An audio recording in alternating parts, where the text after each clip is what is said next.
히브리서 12장 25절부터 마지막 절까지인데 지난 시간에 24절 말씀을 우리가 상고를 했죠. 새 언약의 중보, 새 언약의 중보이신 예수, 그리고 아벨의 피보다 더 낫게 뿌리는 피다.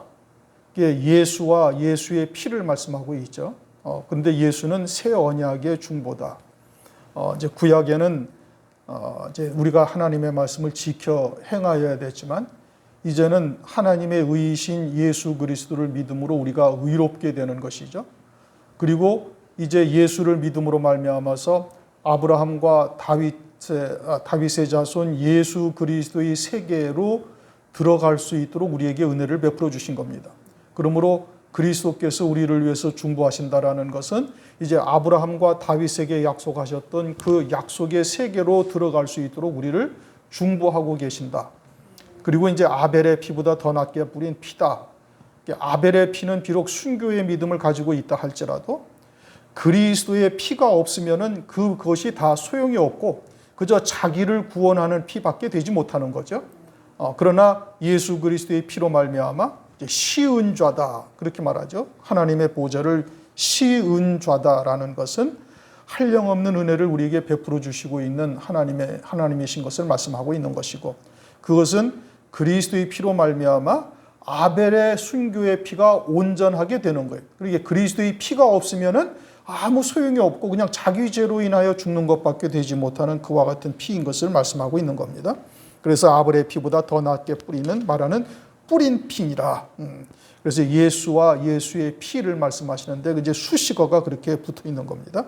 그러면서 이제 25절, 너희는 삼가 말하신 자를 거역하지 말라. 여기서 말하신 자는 하나님이시고 그 하나님은 어떤 하나님이냐? 시온산으로 우리를 이르게 하신 하나님이시에요. 시온산으로 우리를 이르게 하신 하나님은 시온산의 새 예루살렘과 장자들의 총회와 교회와 온전케 된 의인들의 영들이 있는 곳으로 우리를 인도하신 하나님이시다. 이걸 말씀하고 있죠. 그 하나님의 말씀을 거역하지 말라. 이게 왜 거역해서는 안 되는가? 그것을 이제 그 다음에 설명하고 있는 겁니다. 땅에서 경고하신 자를 거역한 저희가 피하지 못하였다 이겁니다. 이게 땅에서 경고하신 분, 그것은 이제 천사들을 통해서 주신 율법이죠. 모세에게 이스라엘 백성들에게 모세를 통해서 이제 율법을 주셨어요. 신의 산에서 율법과 계명을 이스라엘 백성들에게 주셨는데 율법과 계명을 이스라엘 백성들에게 주셔서 하나님의 나라가 이 땅에서 이루어지게 한 겁니다. 말씀으로 다스림을 받았죠. 구름 기둥과 불 기둥으로 인도하시면서 이제 율법을 통해서 이스라엘 백성들이 다스림을 받았다라는 것은 하나님의 나라가 이 땅에 이루어졌다 이겁니다.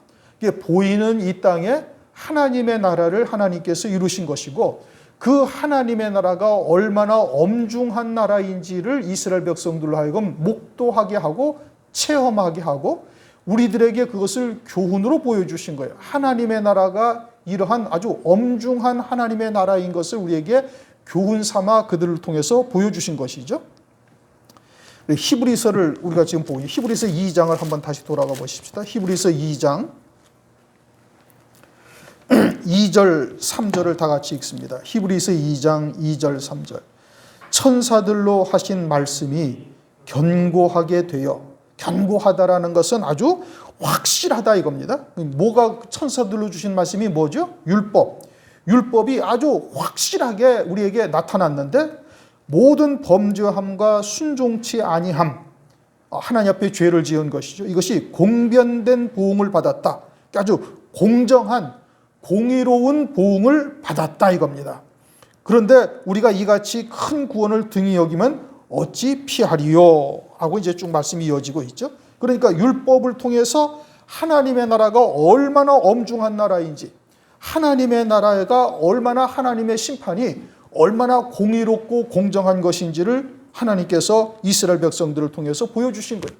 그래서 광야 이스라엘 백성들이 원망하고 불평하고 광야 애굽으로 돌아가자 하면은 하나님께서 역병으로 역사를 하시든지 불뱀으로 하나님께서 원망 불평하던 자를 물어서 죽게 하시고 고라와 다단의 무리는 이스라엘 모든 백성들이 보는 앞에서 땅이 갈라져 그 속에 묻히게 되어지는, 음부에 떨어지게 되어지는 역사를 보게 하신 거예요.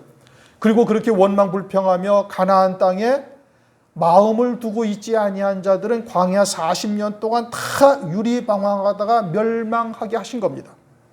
그리고 오직 믿음으로 선 자들만 가나안 땅에 딱 발을 디딜 수 있게 하신 거예요. 이게 완벽한 공의예요. 어느 누구도 나는 믿음으로 살았는데 왜 가나안 땅에 못 들어가게 되었느냐라고 항의할 수가 없어요. 그러니까 하나님의 나라가 어떠한 나라다라는 것을 우리들에게 그들을 통해서 다 보여주신 겁니다. 그러니 천사를 통해서 율법을 주셨는데 그것을 거역한 자들이 피하지 못하고 그 즉시 심판을 받았어요. 그러니 하나님의 나라가 얼마나 엄중한 나라냐라는 것을 광야 이스라엘 백성들을 통해서 또 이스라엘을 통해서 우리에게 나타내시고 있는 겁니다. 그러니 너희는 삼가 25절 12장 히브리서 12장 25절 너희는 삼가 말하신 자를 거역하지 말라. 땅에서 경고하신 자를 거역한 저희가 피하지 못하였거든 하물며 하늘로 쫓아 경고하신 자를 배반하는 우리일까 보냐. 땅에서 경고하신 것 그리고 하늘에서 하늘로 쫓아 경고하셨다 이렇게 말씀하고 있죠. 땅에서 경고하셨다. 땅에서 경고하신 것은 이제 율법인데 율법을 통해서 이스라엘 백성들이 지켜 행하여 순종하면 복을 받았죠. 이 땅에서 물질의 복도 받기도 하고 장수의 복도 받기도 하고 존귀의 영광을 누리기도 하고 그리고 그 하나님의 율법을 어긴 자들은 여지없이 징계와 하나님의 놀라운 저주, 하나님의 놀라운 징벌을 당하게 된 거예요. 그런데 이제는 우리가 그와 같이 땅에서 그와 같이 세상의 복이 아니라 영원한 복을 하나님께서 하늘에 예비해 놓으시고 그것을 우리에게 보여주시고 그것으로 인도하시는 하나님이신 것을 우리에게 보여주시고 있는데 그처럼 하늘의 영원한 영광, 복음과 진리의 말씀을 거역한 자들은 과연 어떻게 되겠는가? 율법을 거역한 자들이 공변된 보응을 다 받은 것을 우리에게 그림자로 보여주셨고 이제 하나님의 나라가 하나님의 완전한 공의, 공정한 심판이 실현되고 있음을 우리에게 보여주신 겁니다. 그처럼 하나님의 나라가 지금 우리 눈에는 보이지 아니하지만 아주 그와 같이 공변된 보응을 받은 이 땅의 하나님의 나라처럼 그러한 공의로운 하나님의 나라가 될 것을 말씀해 주시고 있는 것이죠.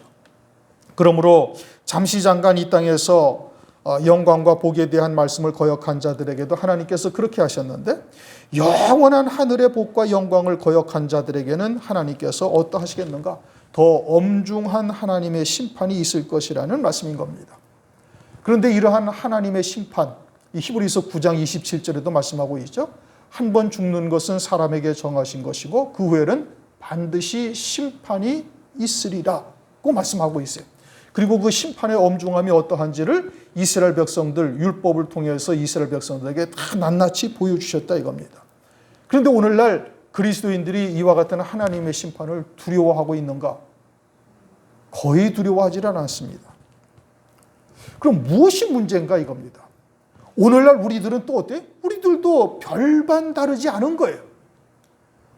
하나님의 나라가 이렇게 엄중하고 무섭고 두려운 나라인데 한편으로서는 그래서 이스라엘 백성들이 감히 그 가까이 가기도 이르지 못할 뿐더러 하나님의 음성을 듣기도 두려워했을 그와 같은 나라인데 그런데 오늘날 우리는 거의 두려워하지 않고 있는 것이 실상이에요.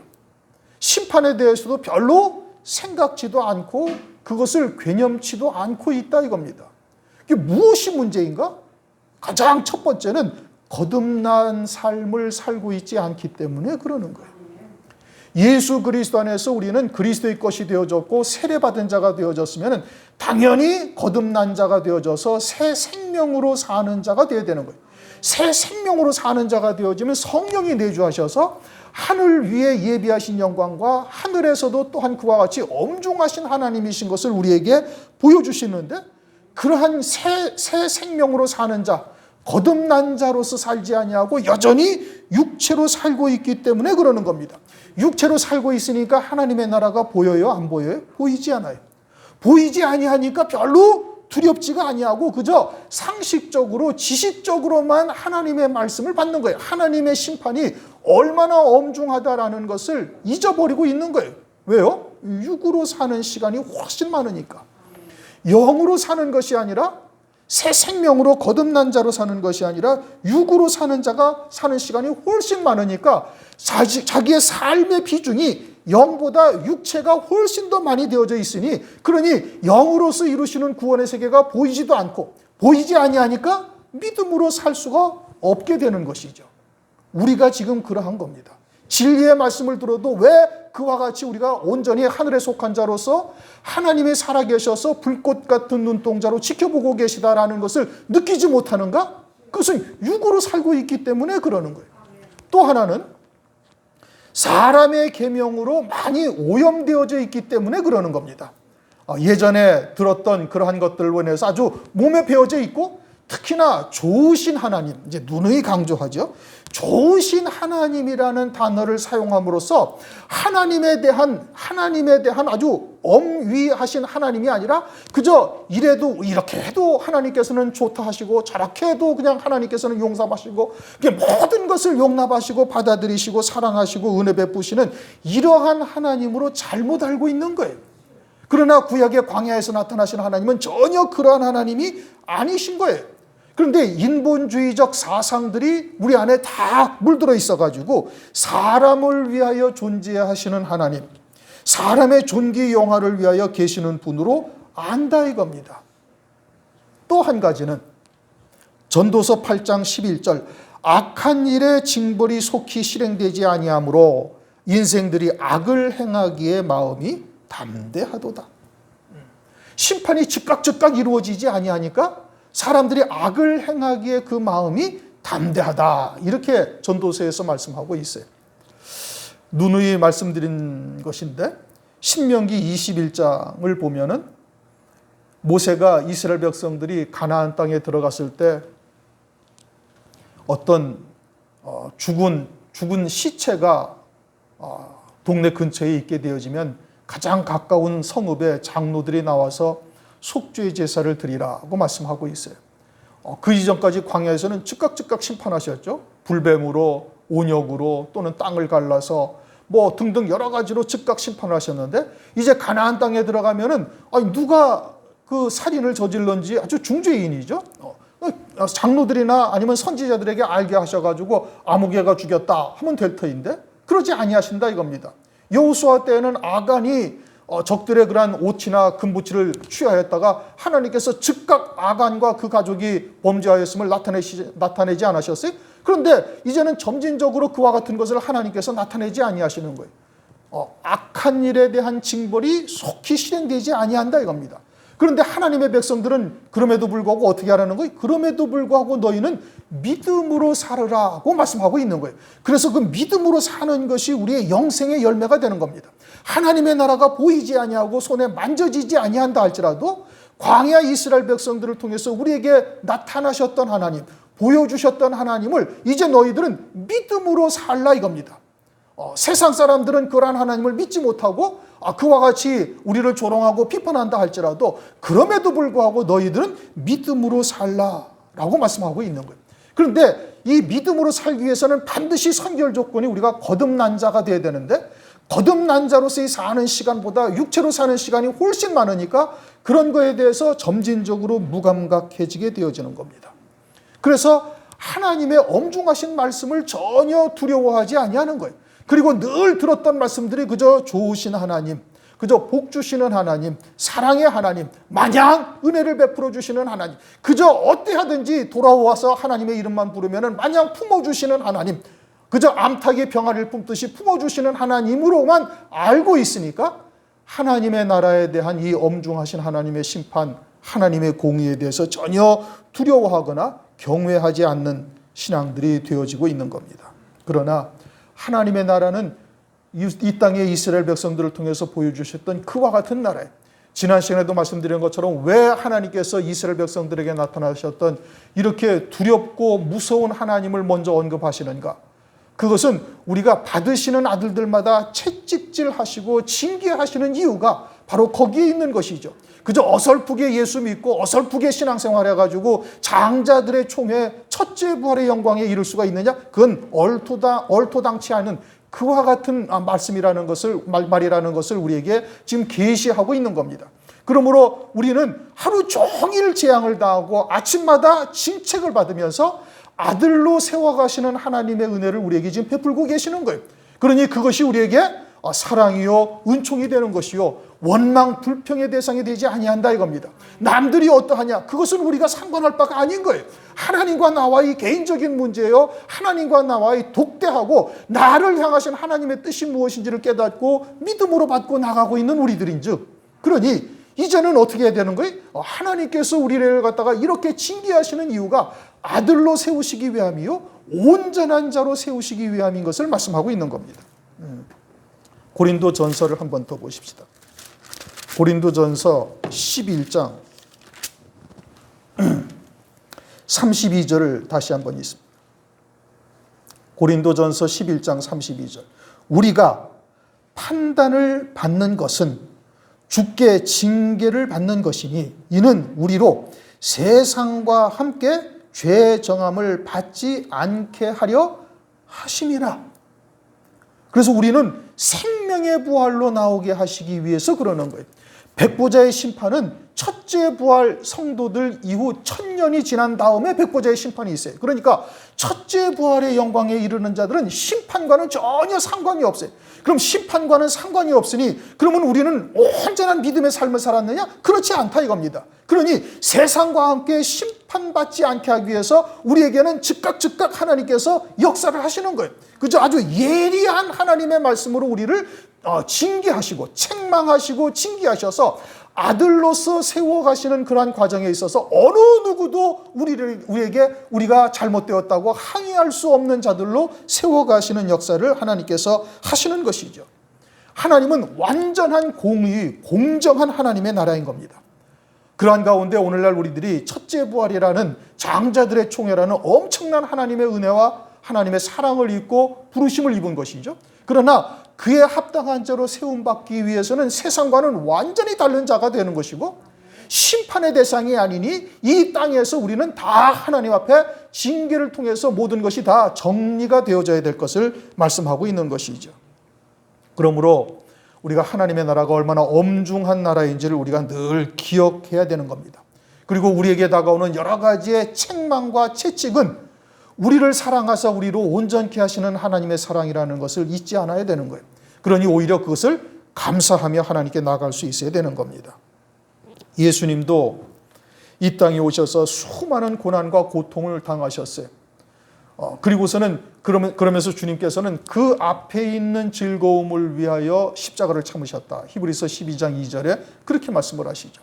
오늘날 우리들이 어떻게 그것을 이겨나갈 수 있는지를 말씀을 통해서 우리에게 보여주시고 있는 겁니다. 그러므로 25절 너희는 삼가 말하신 자를 거역하지 말라. 시온산에 이르게 하신 하나님의 말씀을 거역하지 말라. 우리에게 하나님께서 보여주신 그 모든 것들은 우리를 위해서 예비하신 하나님께서 예비하신 영광이니 그것을 거역하지 말라. 땅에서 경고하신 자를 거역한 자희가 피하지 못하였거든 하물며 하늘로 쫓아 경고하신 자를 배반하는 우리일까 보냐. 그러니 하나님께서 우리에게 징계하시는 이유가 거기에 있다. 그러니 그것을 통해서 우리가 더욱 온전한 믿음으로 세워질 수 있도록 위해서 기도하고 하나님께 더 가까이 나아가는 자가 되어야 되는 것이죠. 26절 그때에는 그 소리가 땅을 진동하였거니와 율법의 시대죠. 광야교회를 통해서 순종하면 이 땅에서 복을 받았고 거역하면은 불순종하면 저주요 질병이요 환난을 당한 거예요. 그래서 땅을 한번 하나님께서 진동하셨다 이겁니다. 이게 땅에 자기들이 쌓아놓았다고 생각했던 것들을 다 흔들어서 무너뜨린 것이죠. 아간과 그 가족들을 갖다가 땅속에 묻어버린 것처럼 다 묻어버린 겁니다. 흔들어버린 겁니다. 이제는 약속하여 가라사대 내가 또 한 번 땅만 아니라 하늘도 진동하리라. 이제 하늘도 하나님께서 진동한다 이겁니다. 오늘날은 대부분 다 그리스도인들이 자기는 하늘에 속한 자요 천국의 시민이요 그리고 그와 같이 하늘에 속한 자로서 살고 있다라고 생각을 하고 있어요. 말하고 있죠. 그리고 영생의 열매를 맺고 있다라고 다 말하고 그렇게 살고 있는 겁니다. 그런데 하늘도 또 한 번 진동하신다라는 것은 하늘나라에서 무너져 내릴 것이 있다. 그렇게 쌓은 것 중에 하늘에서도 무너질 것들이 있다라는 말씀인 겁니다. 하늘에서 불에 타 사라질 것이 있음을 말씀하고 있는 거예요. 그런데 보이지 아니하는 하늘나라이니 그것을 그렇게 심각하게 받아들이지를 않습니다. 그저 열심히만 하면은, 그저 헌신만 하면은 모든 것이 다 하늘나라의 영생의 열매로 쌓여지고 복을 받을 것이라고 생각을 하고 있는 것이죠. 그러나 성경은 절대 그렇게 말씀하지 않습니다. 예물을 드린다고 해서 모든 것이 다 하나님 앞에 연락되는 것이냐? 헌신을 한다고 해서 모든 헌신이 하나님 앞에 연락되는 것이냐? 전혀 그렇게 말씀하고 있지 않습니다. 고린도전서 3장 13절, 각각 공력이 나타날 터인데 그날이 공력을 밝히리니 이는 불로 나타나고 그 불이 각 사람의 공력이 어떠한 것을 시험할 것임이니라. 만일 누구든지 그 위에 세운 공력이 그대로 있으면 상을 받고 누구든지 공력이 불타면 해를 받으리니 그러나 자기는 구원을 얻으리니 불 가운데서 얻은 것 같으리라. 고린도전서 3장에서는 이제 10절 이하에 보면 우리가 다 그리스도의 터 위에 집을 짓고 있는데 나무와 풀과 짚으로 지은 자도 있고 금과 은과 보석으로 지은 자들도 있다라고 말씀하고 있어요. 그러니까 우리가 신앙생활하는 것이 썩어지고 불에 타질 것으로 신앙생활하는 자도 있고 영원히 존재할 것으로 신앙생활하는 자들이 있어서 하늘나라에서 불과 같은 공력의 시험을 통과해야 될 터인데 불타질 것들로, 썩어질 것들로 이 땅에서 그리스도의 터 위에 집을 지은 자들은 다 불에 타 사라지고 겨우 불 가운데서 생명만 구원받게 되어진다라고 말씀하고 있죠. 마태복음 7장 21절에서 23절에도 주의 아버지의 뜻대로 행치 아니한 자들이 주님에게 와서 주여, 우리가 주의 이름으로 선지자 노릇도 하고 주의 이름으로 귀신도 쫓아내고 주님의 이름으로 많은 능력도 행하지 아니하였나이까? 그러나 주님께서는 나는 너희를 도무지 누군지 모르겠다. 그러면서 내게서 떠나가라, 이 불법을 행하는 자들아 하면서 주의 이름으로 말씀도 증거하고 권능도 나타나는데 주님은 전혀 모르신다라고 주님의 영광의 주에게서 떨어져 나가는 자들이 있을 것을 말씀하고 있죠. 마태복음 22장 11절 이하에도 보면 어느 임금의 잔치자리에 예복을 입지 아니한 자가 와가지고 수족을 결박하여 어두운 데 쫓겨나가게 하고 거기서 슬피 울며 이를 갈미 있을 것을 말씀하고 있어요. 하나님의 의의 예복을 입지 아니한 것이죠. 다시 말하면 진리가 무엇인지를 알지 못하면 이와 같은 일들이 하늘나라에서 벌어지게 되어질 것을 말씀하고 있는 거예요. 진리, 즉 하나님의 뜻이 무엇인지를 깨닫지 못하고 한 헌신은 다 헛것이 되어짐을 말씀하고 있는 겁니다. 그래서 마태복음 25장 31절 이하에 보면 이제 왕이 예수께서 임금이 이제 천사들을 데리고서 올 때, 영광으로 올 때 양은 그 오른편에 염소는 왼편에 두고 양은 창세로부터 예비된 나라를 상속하라. 염소는 너희들은 영벌에 떨어지게 되어질 것을 말씀하고 있죠. 이처럼 하나님 나라가 완전한 공의의 나라요, 아주 엄중한 심판이 있음을 말씀하고 있는 것이죠. 그러니 하늘나라에 진동될 때가 있다라고 지금 말씀하고 있는 겁니다. 세상에서 무너진 것은 다시 회복할 기회가 우리에게 주어지죠. 그러나 하늘나라에서 한번 무너져 내린 것은 영원히 무너져 내리는 거예요. 누가복음 16장에 호화로에 연락하던 부자와 거지 나사로가 이제 비유를 말씀하고 계시는데, 그때 호화로에 연락하던 부자가 죽어서 음부의 고통 가운데 있으면서 아버지 아브라함이여, 나사로의 손가락 끝에 물 한 방울을 찍어서 내 혀를 좀 서늘하게 해주달라고 이야기를 하자, 너와 우리 사이에 큰 구렁이 있어 여기서 거기를 갈 수도 없고 거기서 여기를 올 수도 없느니라. 그러니 이 땅에서의 삶을 통해서 하나님의 나라의 영생이 결정이 되는 것이고, 그것은 번복되거나 다시 회복하거나 돌이킬 수가 전혀 없다 이겁니다. 그러니 이 땅에서 진리의 말씀을 모르고 신앙생활을 했다? 그건 다 헛것이 되어지는 겁니다. 아무리 많은 것을 하나님을 위해서 헌신하고 열심을 내고 하나님께 봉사 헌신을 했다 할지라도 모든 것이 다 소용이 없는 것이 되는 것이죠. 그러므로 하늘나라도 한 번 하나님께서 진동하시리라. 27절, 이 또 한 번이라 하심은 또 한 번 땅과 하늘을 진동한다고 했죠. 하늘을 진동한다라는 것은 이미 이제 말씀을 드렸고, 또 한 번 땅과 하늘을 진동하는데 땅을 진동한다? 또 한 번 땅을 진동한다는 것은 그것은 환난 날에 하나님께서 진노의 심판을 내리시는 것을 말씀하고 있는 겁니다. 그들도 하나님의 이름으로 적그리스도를 섬기면서 짐승표를 받고 이 땅에서 하나님을 위해서 헌신했다고 하는 자들이에요. 그러나 그것이 적그리스도요 하나님을 배도한 자들이라는 것을, 음료교회라는 것을 갖다가 하나님께서 진노의 심판으로 그들을 갖다가 다 진멸하심으로 땅도 다시 한 번, 또 한 번 땅만 아니라 하늘도 진동하는 역사가 있을 것을 말씀하고 있죠. 하늘도 진동한다는 것은 이미 말씀드린 것처럼 온 세상 교회가 다 자신들은 믿음으로 살고 있고 성령의 열매요 하나님의 의의 열매로 살고 있다라고 말은 하고 있지만 하나님이 보시기에는 전혀 아닌 것이 많이 있음을 말씀하시는 것이고, 그래서 영존할 것들을 위해서 영존치 아니하는 것들을 다 하나님께서 불태워버리시고 무너뜨리시겠다. 고린도후서 3장을 보면은 3장 13절 이하에 이렇게 말씀하셔요. 우리는 모세가 이스라엘 자손들로 장차 없어질 것에 결국을 주목지 못하게 하려고 수건을 얼굴에 쓴 것 같이 아니하노라. 그러나 저희 마음이 완고하여 오늘까지라도 구약을 읽을 때 그 수건이 오히려 벗어지지 아니하고 있으니 그리스도 안에서 없어질 것이라. 오늘까지 모세의 글을 읽을 때 수건이 오히려 그 마음을 덮었도다. 그러나 언제든지 주께로 돌아가면 그 수건이 벗어지리라. 모세의 얼굴이 하나님과 대면하고 하나님과 이야기를 하고 내려오니까 얼굴 꺼풀에 광채가 났다. 그래가지고 이스라엘 백성들에게 하나님의 말씀을 증거할 때 막 얼굴 꺼풀에 광채가 나니까 이스라엘 백성들이 신기해가지고 그것을 계속 쳐다보고 있으니까 모세가 이 얼굴을 수건으로 덮었어요. 이제 그것은 영적인 의미죠. 이제 예수 안에서는 그 모세의 얼굴의 수건을 갖다가 이제 벗겨져야 되는데 여전히 그것이 벗겨지지 아니하고 그대로 있다라고 지금 말씀하고 있는 거예요. 그러니까 모세의 얼굴에 꺼풀에 나타난 광채는 잠시 있다 사라질 영광인 것을 고린도후서 3장에서 말씀을 하고 있는 겁니다.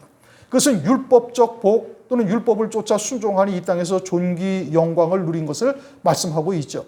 그것은 장차 하늘나라에서 하나님의 말씀에 순종하여 믿음으로 사는 자가 되어지면 그와 같은 존귀와 영광, 복을 누리게 되어질 것을 그림자로 보여준 것인데, 그런데 이 세상의 것들을 갖다가 계속 쫓고 있으니까 예수 안에서도, 그러니까 여전히 모세의 얼굴에 수건을 덮고 있어야 된다. 이렇게 지금 말씀을 하고 있는 겁니다. 오늘날도 역시 마찬가지로 그처럼 눈에 보이는 것 또는 손에 만져지는 것, 이런 감각적인 것, 이런 것들을 오늘날도 여전히 쫓고 있는 거예요. 예수 안에서도 이게 참이 무엇인지를 깨닫고 있지를 못하고 있는 것이죠.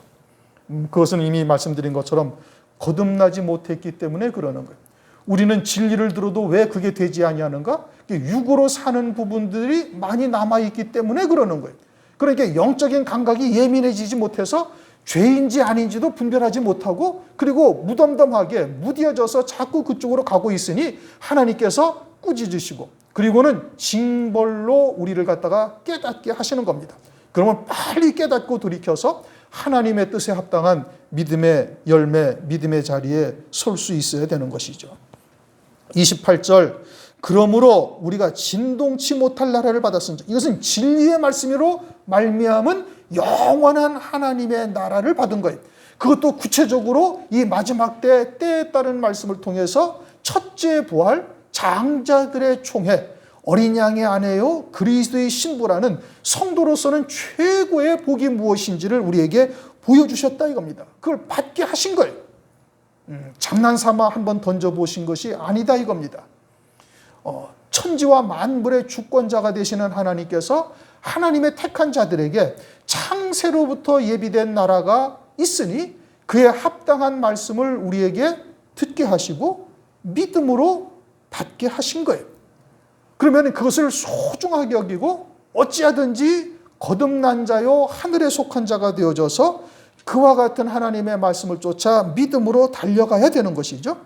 그래서 우리가 진동치 못할 나라를 받았은즉, 그 다음에 어떻게 말씀하고 있어요? 은혜를 받자. 그러면 여기서 은혜를 받자라는 것이 무엇이냐?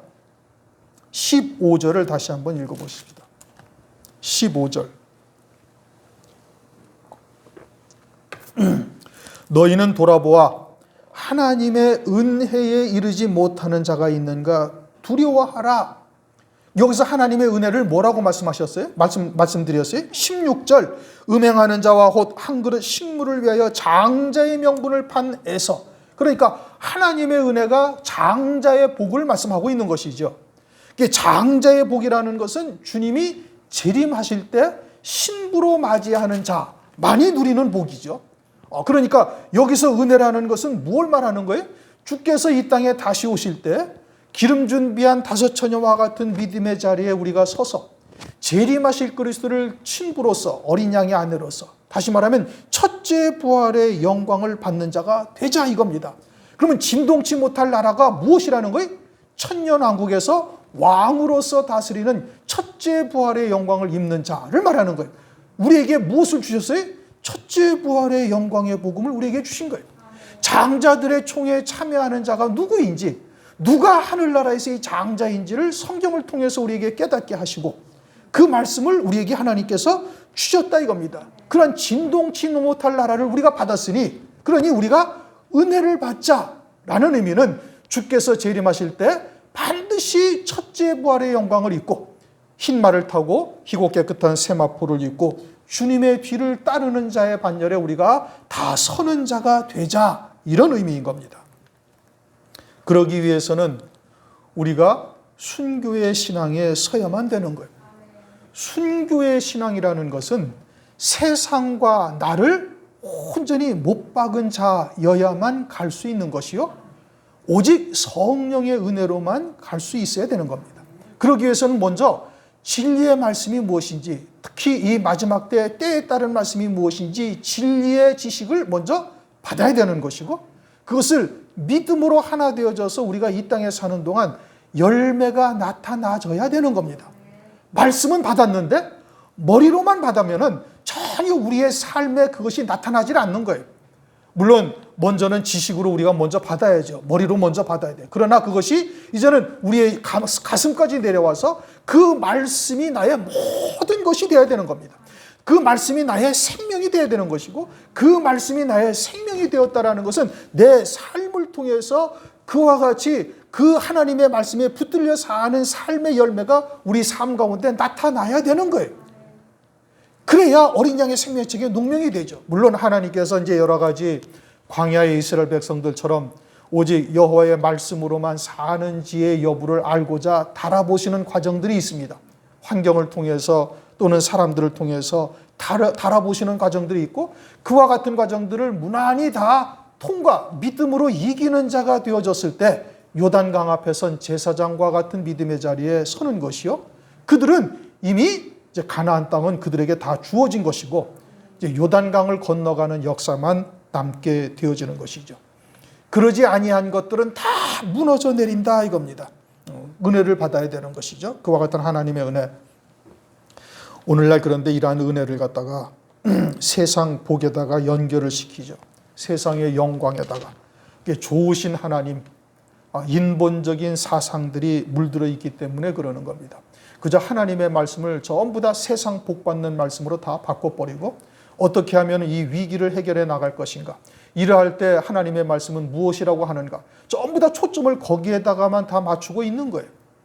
여러분 한번 그 인터넷이나 또는 TV에서도 이제 케이블 TV에서는 그 기독교 방송들이 뭐 채널이 서너 개가 있잖아요. 한번 들어보셔요.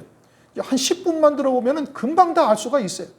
이분은 지금 하나님의 말씀을 어디에다 초점을 두고 있는지를 금방 다 알 수가 있어요. 뭐 어렵지도 않아요. 여러분들도 벌써 이제 최소한도 여기서 제가 온 지가 지금 4년이 다 됐으니 4년을 지금 말씀을 들으셨잖아요. 4년의 제자들은 3년 반의 말씀을 듣고 제자로서 사역을 감당을 했죠. 이제 여러분들도 어느 정도의 하나님의 말씀의 윤곽은 이제 다 들을 수가 있고 분별할 수가 있는 자리에 이미 이르는 거예요.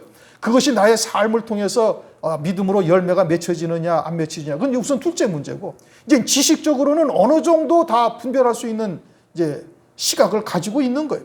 그러면 그런 것들을 들어보면은 금방 다 분별이 되는 거예요. 어렵지도 하나도 어렵지도 않아요.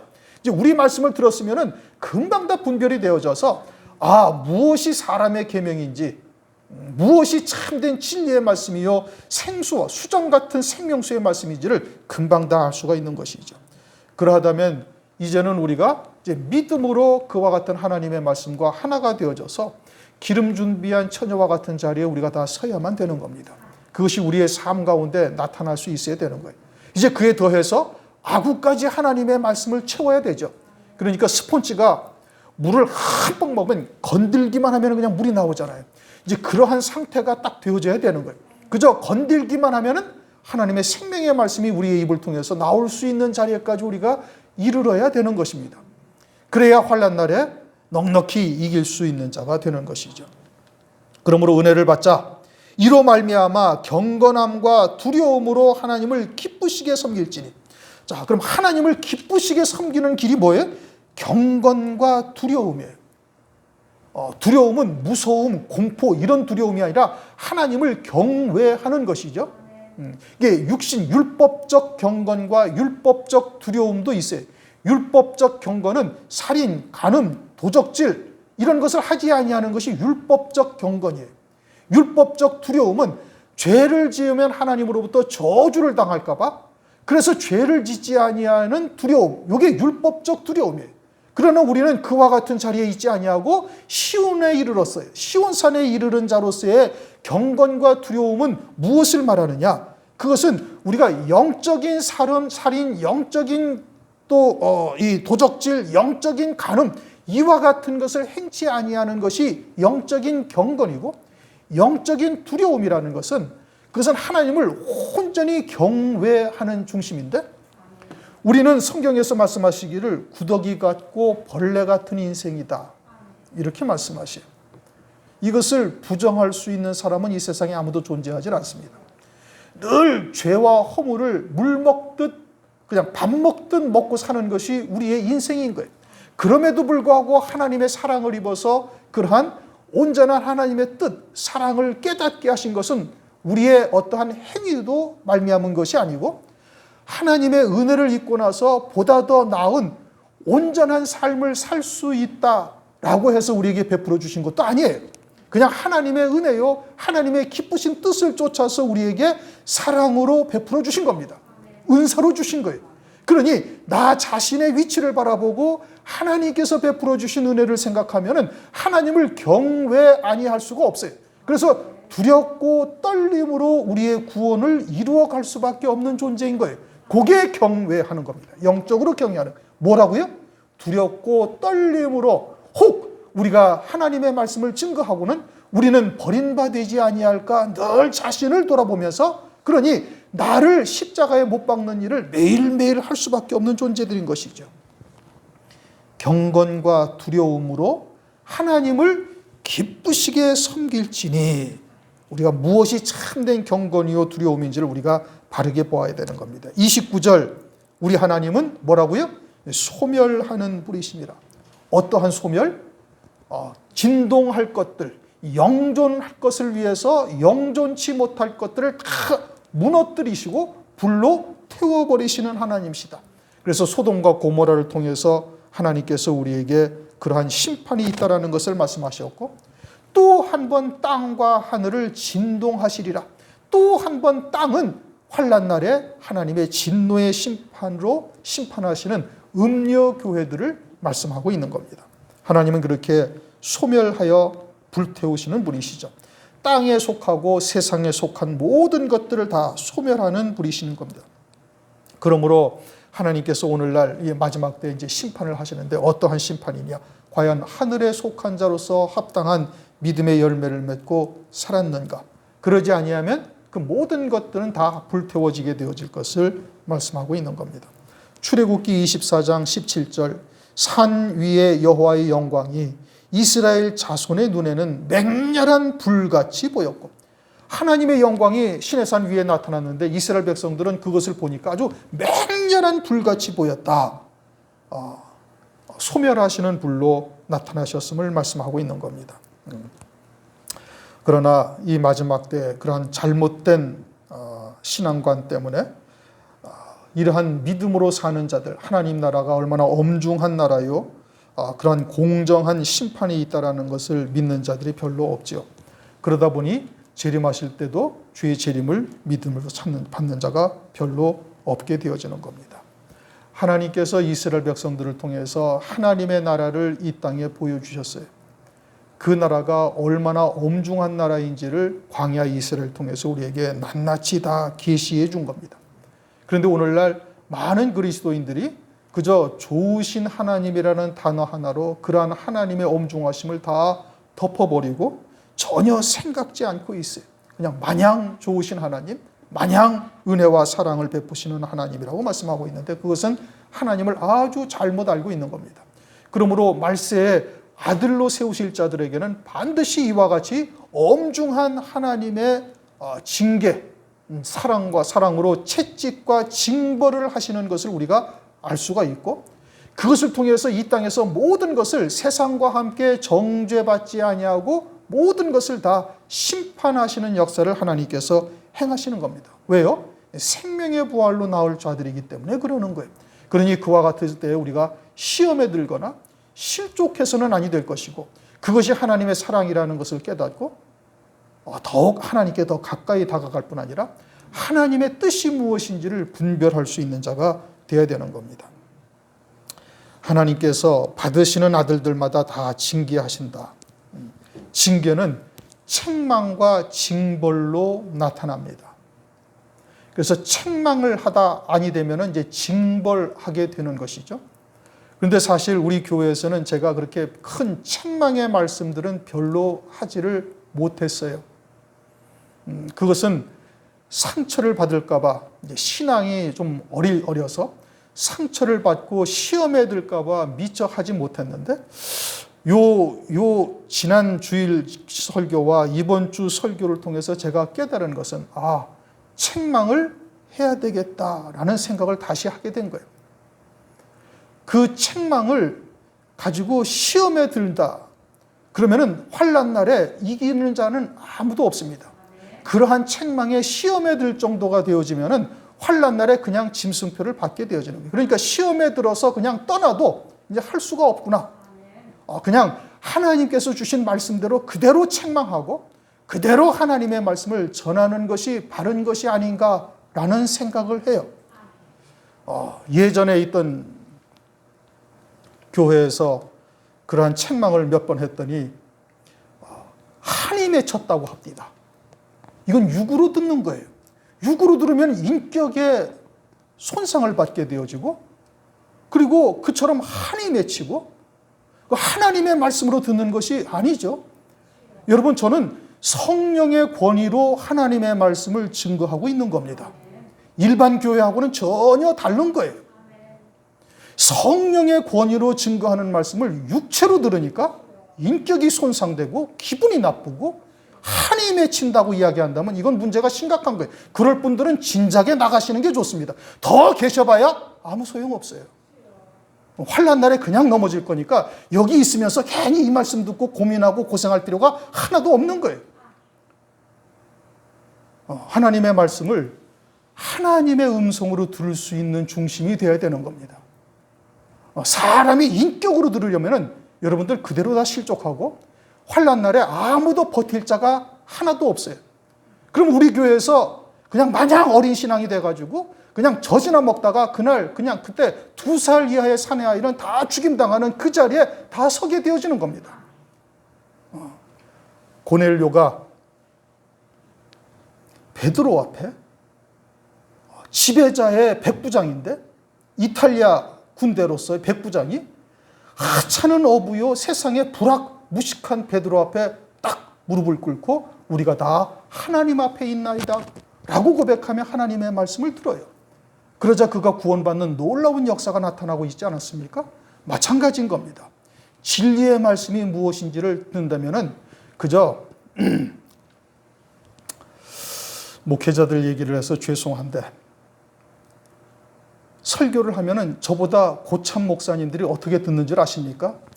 딱 이러고 고개를 딱 들고 눈을 지그시 감아요. 뭔 소리를 하는가 한번 들어보자. 이거죠. 그렇게 들으면은 하나도 여러분에겐 영적 유익이 하나도 없습니다. 그저 지식으로 왔다가 그냥 지식으로 딱 끝나는 거예요. 내가 얼마나 간절한 마음으로 하나님 앞에 있느냐에 따라서 받는 은혜가 각각이 달라요. 오늘 제가 이제 이 예배 전에 찬송을 드리면서 제가 막 박수를 쳤어요. 왜요? 내가 찬송을 뜨겁게 부르고 간절한 마음으로 예배에 임하느냐 임하지 못하느냐에 따라서 그날 내게 주시는 은혜가 각각이 다른 겁니다, 여러분. 왜 찬송을 제가 20분, 30분 전에 드리면서 제가 그 목소리도 막 그냥 크게 부르고 그렇게 하는 이유가 뭐가 있는가? 여러분들이 거기에 동조를 하면서 마음을 활짝 열고 하나님의 말씀을 받을 준비가 되어져 있어야 하나님의 은혜가 임하시는 거예요. 그냥 또 왔으니까 그냥 예배 드리는 것이고 뭐 그냥 시간 때우는 것이고 하나님의 백성이니 그냥 주일날 와서 예배 드려야 되겠다. 이런 중심으로 예배를 드리면 은혜가 절대 임하지 않습니다. 예배는 하나님을 만나는 자리예요. 목사는 간절히 기도하고 오직 성령의 권위로 여러분들에게 하나님의 말씀을 전하고 있는 거예요. 그것을 사람의 말로 듣거나 뭔 소리를 하는지 한번 드러나 보자라고 듣는다면 그거는 하나님 앞에 아주 교만한 자리인 겁니다.